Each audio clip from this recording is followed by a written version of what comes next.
Questions, please?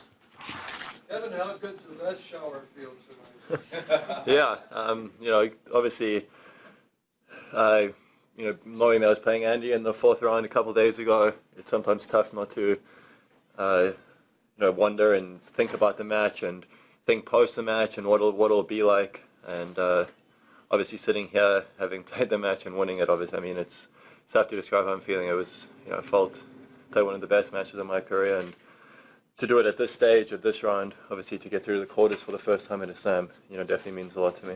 Were you able to read all the texts from University of Illinois alumni players?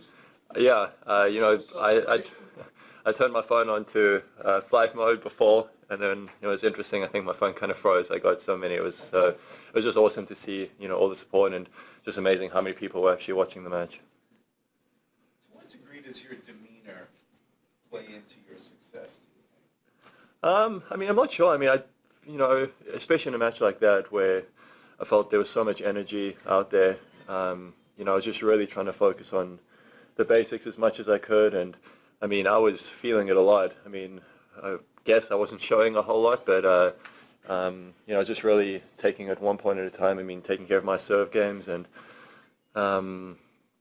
especially I think in that instance where there is so much, you can easily sort of get caught up. And I mean, I was definitely feeling it in terms of fatigue. It was a very physical match. I was trying to balance conserving energy, but at the same time showing some emotion. And I felt at least I found a good balance there. I mean, maybe it wasn't ecstatic and all sorts of jumping up and down, but inside I definitely felt I found a really good balance. And what was the key to your dominance in the tiebreaker at the end?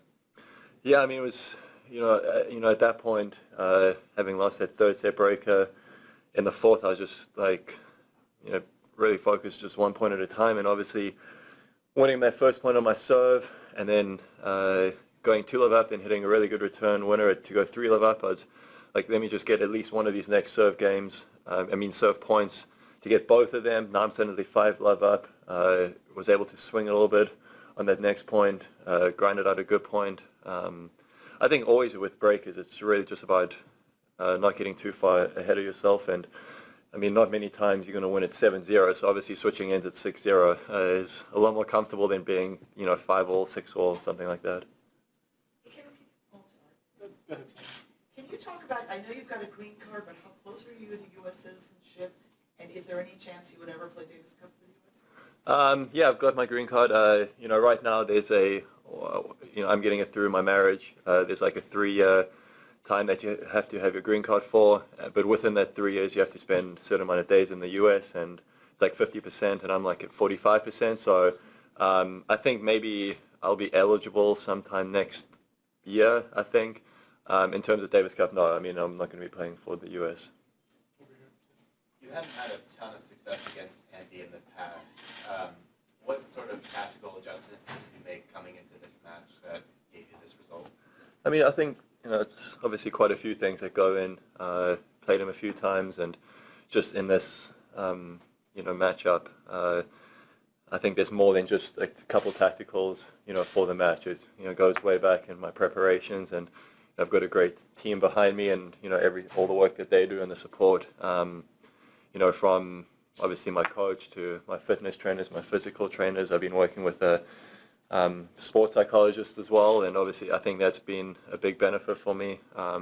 Just being more comfortable in these big positions. I feel like over the last while I've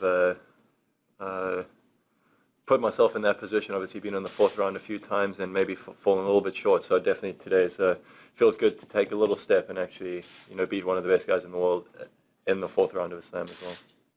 South Africa's obviously got a proud sporting history with Proteas and Springboks, etc. How does this register at home? It will be interesting to see. I mean, I think over the last couple of years, I feel like there's been quite a bit of press, following, my results on the tour, and I've always tried to. Obviously, there's been a lot of like Davis Cup questions regarding my participation, and I've just always tried to point out. I just feel like wins like this, at least when I was growing up, would have just mean a lot to see somebody from South Africa, like I was looking at Wayne Ferreira and doing well on the tour itself. So, I really hope, I know that the coverage has been great. So, I'm pretty sure there'll be, quite a bit of press back home, and, that definitely feels good to see that, obviously tennis is struggling a bit. So, obviously the more the better. That crowd was pretty rough on you for a while. Yeah, I mean, but it was... Was there any moment where you wanted to say, hey, wait a minute, I'm kind of American here? Yeah, no, it was so much fun playing out there. It was a packed from the first point right till the end. The crowd was really getting into it. Playing Andy, who's a champion here, and obviously is always going to have so much support. But I felt I had quite a bit as well. There was quite a few chants going on.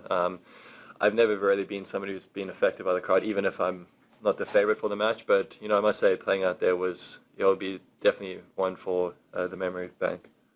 So Kevin, without going into any personal detail, how has this sports psychologist helped you? Yeah, it's, I think on numerous fronts. I think, especially at this level, there's, such fine details, and, I think a lot of the physical side, obviously I'm working on that, but I felt just from the mental side of just being as neutral as possible in these big matchups, and somebody just to, talk through and, sort of understands how I think and stuff has definitely been a huge benefit for me. And I think I definitely feel, even though it's a gradual process, I definitely feel like I'm on the right path, and I definitely feel like I'm making good decisions.